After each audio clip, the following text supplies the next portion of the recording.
Hello, my name is Jacob Luigi, and this is my final project on transformational psychology for Psychology 360A with Don Menelaus, November 8th, 2020. Over the course of this class, we looked at several forms of psychology. We reviewed the four main forms learned: positive, negative, Christian, and transformational. Positive psychology is the empirical study of optimal human functioning, and this applies at a number of different levels. At subjective levels, the positive involves valued experiences such as well-being and contentment. At the individual level, it concerns positive traits such as perseverance and courage. At the group level, it is about institutions and how they promote civic virtues such as civility and altruism. Positive psychology is the focus of what is possible, not what is lacking. It attempts to look at the strengths and the weaknesses of an individual and how one can reach their full potential by taking advantage of their strengths. Negative psychology, on the other hand, looks at what can be limiting a person from success or from societal fit. Negative psychology is the psychology of dysfunction needing treatment, also known as abnormal. Negative psychology focuses on things many might consider abnormal, whether it be thoughts or actions. Christian psychology is a unique form of psychology, which seeks to develop a distinct Christian model for understanding the human condition. Christianity is the context for which normal human thoughts and behaviors should be measured. In the textbook Psychology and Christianity, it says much of the foundational work of Christianity, psychology, will therefore require a careful reading of Scripture. In the light of some of the great Christian psychologists of the subsequent past, by people who are familiar with contemporary psychology and can therefore sniff out a biblical psychology that effectively speaks to current circumstances. Therefore, in order to study this psychology well, one must have a good understanding of what is found in the Bible also.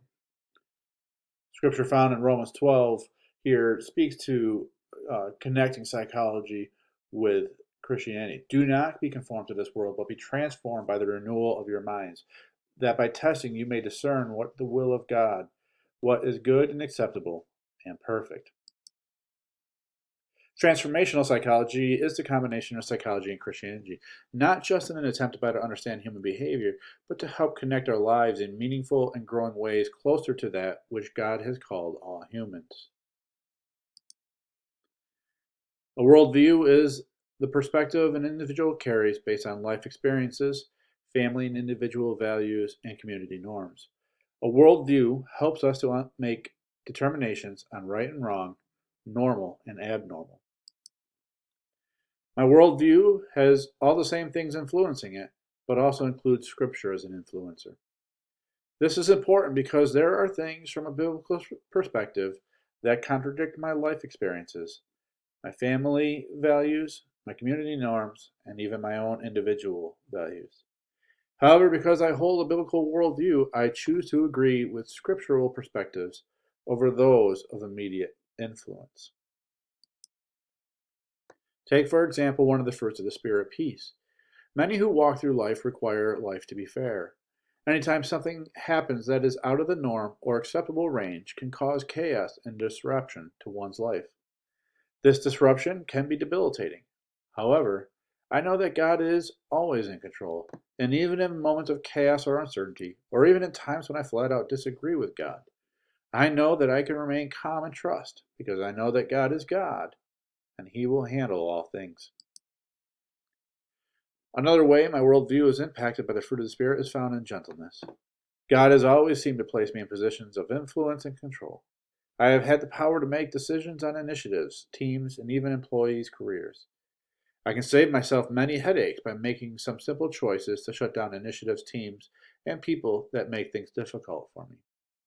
However, in gentleness, the Spirit of God has shown me that the return or reward is much greater when I apply gentleness.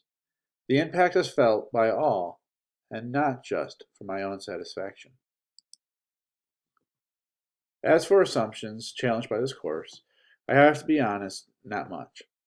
I have been working at finishing up my degree here at Colorado Christian University, and for the last 6 classes I have been taking psychology classes to earn an associate's in psychology to finish up my hours. Though each class is a little different, they all, since coming from a Christian perspective, take similar approaches. So I will take my assumptions from the perspective of psychology in total. When I first decided to pursue the associate in psychology, I expected it primarily to focus on cognitive function, and perhaps with a lean more towards the negative psychology side, abnormal behaviors that can be corrected through scientific study. However, I have learned that psychology is so much more expansive, that there are several approaches and each has its merit and limitation, but all can and should be done in connection with Scripture. On October 25th, 2020, I was slated to lead the Lord's Supper meditation for our congregation. I always look forward to when I get to serve the church in this way, as I have come to expect God to use some current life experiences to open my eyes to His ways and help the congregation draw closer to Him at the same time. This held true for my presentation for this occasion. God showed me that life does not make sense from a psychological perspective if Christ never lived, died, or resurrected. It is a reason why many struggle with the meaning of life. If they do not have Christ, they understand what normal psychology says should be expected, but they lack the why. Or it lacks the overcoming capability of the immediate circumstances. What's the point of life in the midst of struggle? The cross answers the why, the how, and the what. It says act like this and think like that, because I, God, have overcome and won. Sadly, I came into contact with someone who had COVID, and though I did not get it, I did quarantine, was not able to give the meditation, which is okay. Maybe God only wanted me to have this for now. Moving forward, I'm going to be more aware of my behaviors. What precludes them? Why do I do them? Are they consistent with the message I am trying to bring? There will be more intentionality to my behaviors. Much like I noted in my preparation for the Lord's Supper, I will continue to be aware of my experiences.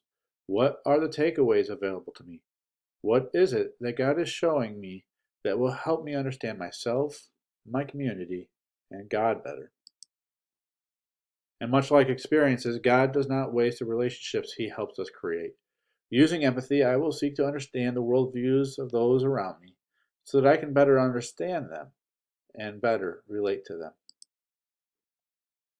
Again, I am working a bit backwards. Many go to school to eventually get the job they want. I was given the job I wanted, but needed to be more prepared for it. So I went to school to get more tools.